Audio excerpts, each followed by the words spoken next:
أعوذ بالله من الشيطان الرجيم. بسم الله الرحمن الرحيم. يا أيها المزمل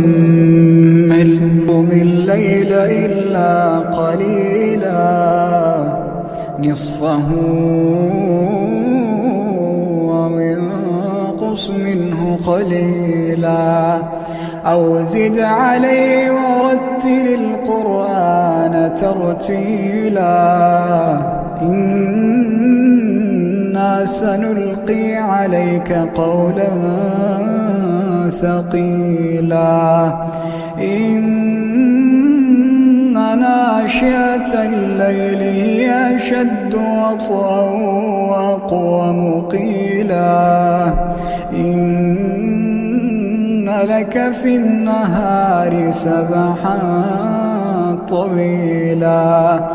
واذكر اسم ربك وتبتل إليه تبتيلا رب المشرق والمغرب لا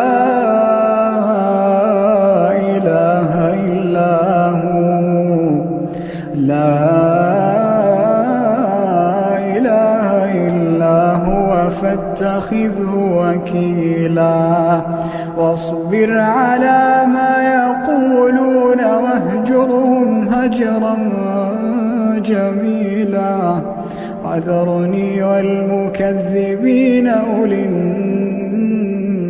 النعمة ومهلهم قليلا وذرني والمكذبين أولي النعمة ومهلهم قليلا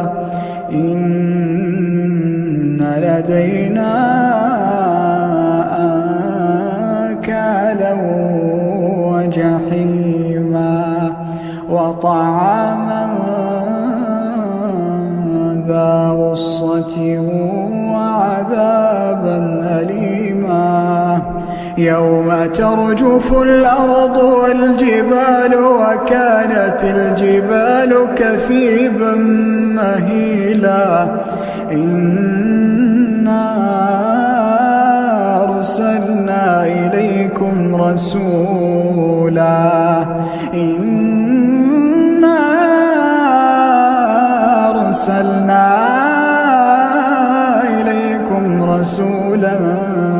شاهدا عليكم كما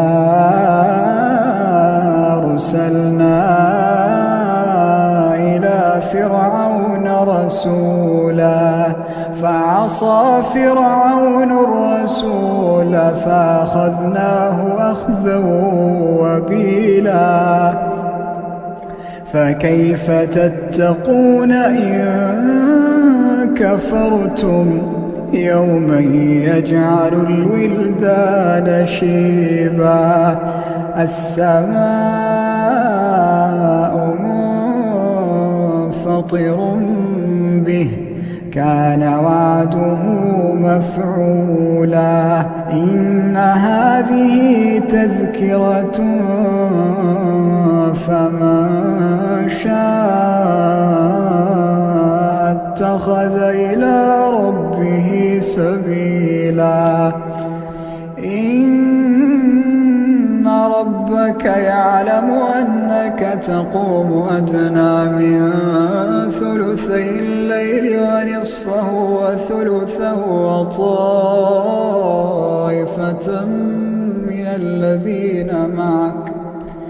وطائفة من الذين معك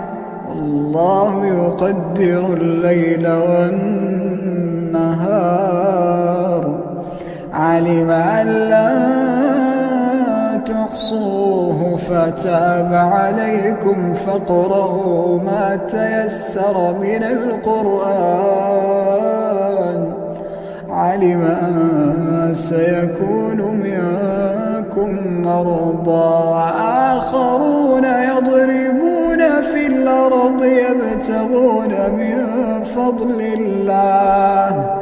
وآخرون يقاتلون في سبيل الله فاقرؤوا ما تيسر منه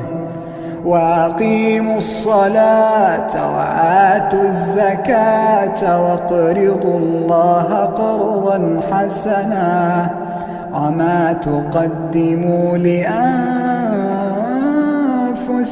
من خير تجدوه عند الله هو خيرا وأعظم أجرا واستغفروا الله إن الله غفور